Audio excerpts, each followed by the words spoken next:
Welcome to The Looking Glass with me, Pastor Ndu. This is where we take a look at life through the lens of the Word of God. Today, I'd like to take a look at a brief illustration showing the sovereignty of God versus the free will of man. This illustration came to me as I was looking after my 1-year-old son. He's just crawling now, but he's starting to learn to walk. And as you know, at these ages, he plays with everything, he touches everything.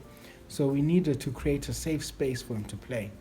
So what we did is we took the lounge. We didn't want to make the whole house childproof. So we took the lounge and we've set it up, even the kids call it the arena, where we've set it up for our son, and he's got a safe area in which he can play with everything and do whatever he wants, and we know that he's safe. He's not going to play with anything dangerous. He's not going to do anything that will harm him. So that's when the concept came to me, or the illustration which I'm about to share, that God is sovereign and He's in control of every area of our lives. Meanwhile, as human beings and as individuals, we have free will. We have free will to choose what to do, how to do it, when to do it. So that's where the clash happens. How can God be fully sovereign and yet us people have full free will? When I was seeing my son play, I could see a great illustration that reflects God's sovereignty as well as our free will as human beings. When I created the play space for my son, you could say that I was sovereign. I created the boundaries in which he could play. I put in the objects in which he could play with. So is God the same, that He puts us in a specific place and time. He chooses the country in which we're born in. He chooses the family in which we're born to. We have absolutely no say over that. He also chooses the circumstances that we face in life, whether some are rich, whether some are poor, whether some are born able-bodied, when some are born with different challenges.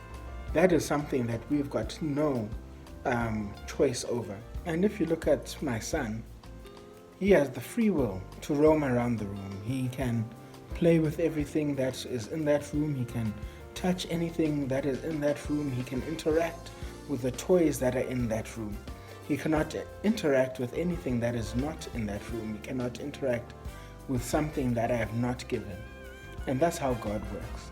God is completely sovereign, and He chooses the place and times that we are born into. He even says that in the Word of God. Acts 17 verse 26 says, "And He made from one man every nation of mankind to live on all the face of the earth, having determined allotted periods and the boundaries of their dwelling place." See, God, through His sovereignty, chooses not just our dwelling place, but even the allotted times. He knew that you would be born in the 80s. He knew you'd be born in the 90s. He knew you'd be born in the 70s. He knew the date and the time in which you were born in.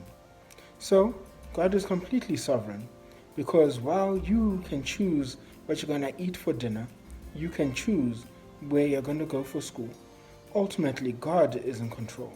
God is the one who puts you within the boundaries in which you live, and God has ultimate sovereignty over every detail of your life.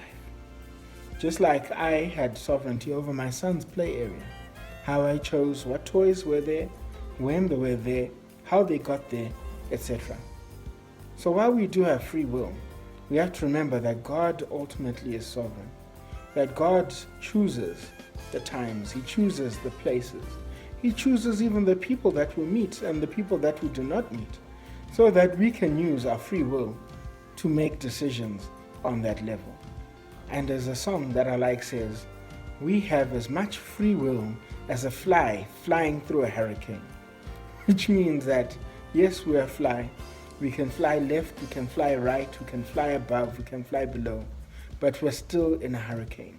We still have obstacles that we have to face that we do not know, obstacles that we face that we do not understand. God creates our playground. God chooses what toys to put into our lives. He chooses what not to. He chooses when they come and when they shouldn't come. He chooses how many. He chooses everything. We have the free will to interact with the playground that God has given us called life.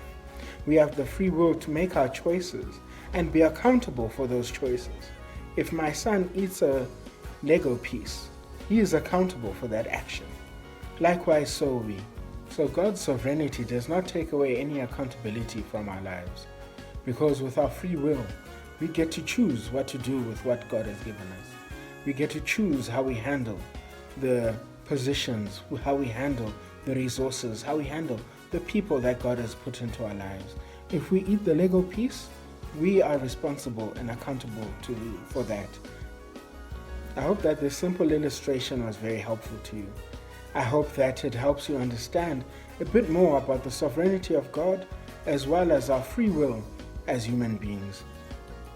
If you like this video, please click on the like button below and go ahead and subscribe to our YouTube channel so that you do not miss any other videos that come from The Looking Glass.